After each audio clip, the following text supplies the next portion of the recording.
Hey, what's up? This is Chosen. This is going to be a Raid Shadow Legends video about getting that Void Shard and getting after this Lizardman Dragon tournament. We'll talk about if it's worth it to do this tournament. We'll talk about some of the best champions in the Lizardman faction for this tournament. And then I'll also show you the two different strategies that I'm going to be kind of thinking about employing as I dive in towards chasing that Void Shard in the special Lizardman Dragon tournament. Let's get into it.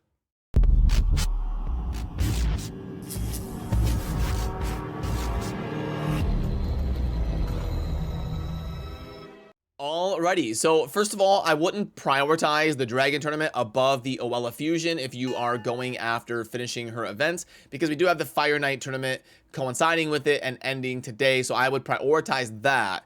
And then if you scoop up the rare because you're going for the fusion, after that you may have a little bit of energy to play with and a little bit of resources, because we won't have the spider tournament starting for the Oella Fusion until tomorrow. And then also we don't really have any crazy events that are going on with the fusion or anything, so it may be an opportunity for us to dive into the Dragon Tournament and scoop up a Void Shard and some resources along the way, hopefully some good gear. It is also going to be double dipping a little bit with CVC, as you can see over there on the right with the 2x Dragon objectives.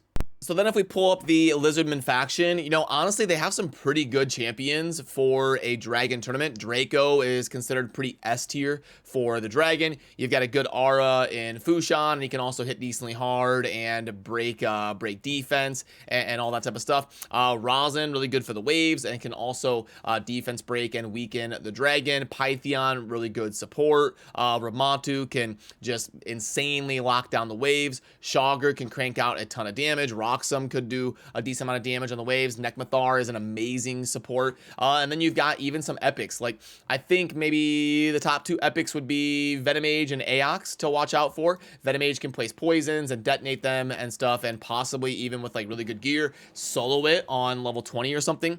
And then you've also got Aox that can do the same thing and kind of place a bunch of poisons and be a pretty solid support here in the Dragon Dungeon. As far as rares, you've got Haruspeck as a reviver, would be good for an entry-level game. Bogwalker can break the attack on the A1. Yeah, other than that, I don't know, pretty niche. Gator's a decent, like, you know, average rare. So yeah, all in all, we've got some pretty solid options here in the Wizardman tournament, and I'll show you kind of the two different strategies that I'm going to be thinking about going with. Okay, so first of all, I was thinking about a team like this for stage 20. Remember, you don't have to do stage 24 or 25. You can get a decent amount of points per energy spent in these tournaments and events by doing stage 20 or some of the lower stages, because they cost a lot less energy. So don't feel bad if you have to drop it down a little bit. I can actually go with 3 champions here and have less animations and be able to get through the stage decently fast. I'll put in Ramantu to lock down the waves like that, and then Draco is built as a DPS to lower the defense and place the weaken as well, and also crank out a ton of poisons, and his A1 can hit insanely hard. So I think this is kind of a decent setup here. The trio with Venomage and Ramantu and Draco. I can pull up the RSA helper. I think there's going to be a little bit of RNG because Draco could get hit pretty hard on these different waves, and he's going to get close to, like, you know, 10-20% health left here in a couple scenarios. But as long as Draco makes it to the boss, my run should be at a reasonable speed here, around like a minute 20, a minute 30 maybe here on stage 20. But that is the stats and the builds there that I got on these 3 champions I'm going to be using. Yeah, so we get to the boss in like 45 seconds, and then we should be able to place enough poisons and kind of break the defense and burst it down here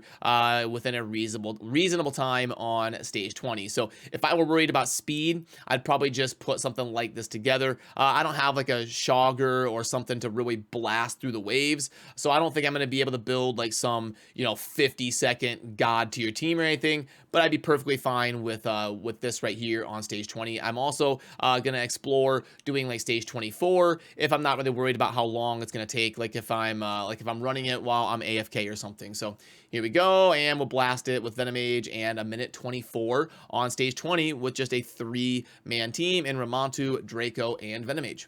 Then if I was going to do stage 24, I might just throw in like a Python for a little bit of support, and we can see how that goes. I can obviously build a 5-man roster that will get through the runs here. I got Python in case like Draco falls over or something can revive him and then place a strengthen, and I'll have a lot more tankiness, tanking less damage and stuff with Python placing buffs and stuff like that. So yeah, Draco is going to be in a little bit of danger to die, but Python will be able to pick him up and we can keep it rolling.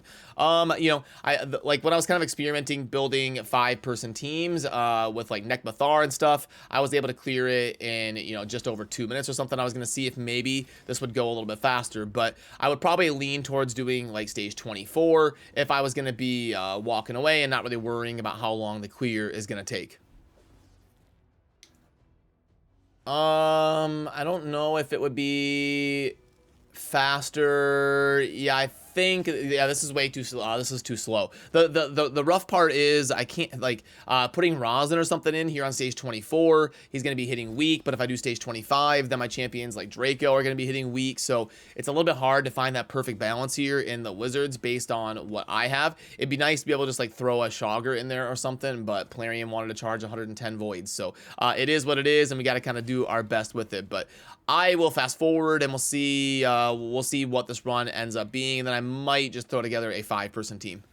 And you know what? As I fast forward, it ended up not really mattering. I mean, with the less animations, we saved a few seconds. I'm going to probably be around 2.5, 240, really no matter what team I run here on stage 24 or 25. So that's what I would kind of do. I could add like Nekmathar in there or something, but really not necessary. I'm gonna be around that 230 mark with this team, just kind of based on the roster I have and what I'm doing here for stage 24. So I'd probably, just to be safe, throw in another wizard. I'm sorting by faction here, by the way. It's a good way to kind of run the events like this. It'll be right after the Ogren.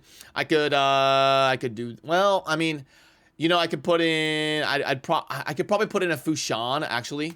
If I do like this and then get the better aura. So I'd probably just run this on stage 24 and let it run while I'm AFK and whatnot. This will probably be the final team. And let's go ahead and let's pop this and let's see how it compares to like the 238 that I ran with the less animations and the Python. I'll fast forward here a little bit while we're up there at the Dragon. Okay, so fast forward, here we are towards the end of the run. Yeah, I mean, there's a little bit of RNG in this stuff. Maybe it looks like it's going to be a little bit faster by replacing Python and rolling with Nekmathar and Fushan. Fushan can do a decent amount of damage. It is unfortunate that he's hitting weak a bunch and he's the wrong affinity and all that, but he still did do, you can't see it there. I mean, 800k. He actually did less than Nekmathar. But anyway, 230, somewhere in there is probably going to be the 24/25 team. And if I was worried about the speed, I could get it down to about a minute 20, minute 30, and just do stage 20. And also, if you are curious about how much it will cost to get the 2100 points and scoop up that Void Shard plus the other rewards, which by the way, you might finish high and get some other rewards like an Ancient Shard for being top 4 and some charms and stuff like that. But anyway, you know, I expect the average energy expenditure to probably be somewhere between like 1900 and 2100, depending on the RNG of some of the drops that you get and stuff. It should be around 2000 energy if you're doing like stage 20 or 24 or 25 or something like that. So hopefully get some good gear drops and hopefully maybe finish top 4, scoop up that Void Shard is kind of going to be my plan, and spend a little bit of energy kind of today and tomorrow, scoop that up, and then move on and start focusing on some of the OLA stuff. So good luck in your CVC matches, good luck on your dungeon grinding, and as always, remember to subscribe on your way out if you enjoy daily Raid Shadow Legends content. I'll see you soon in the next video. Thanks for watching. Have a good rest of your day. Peace.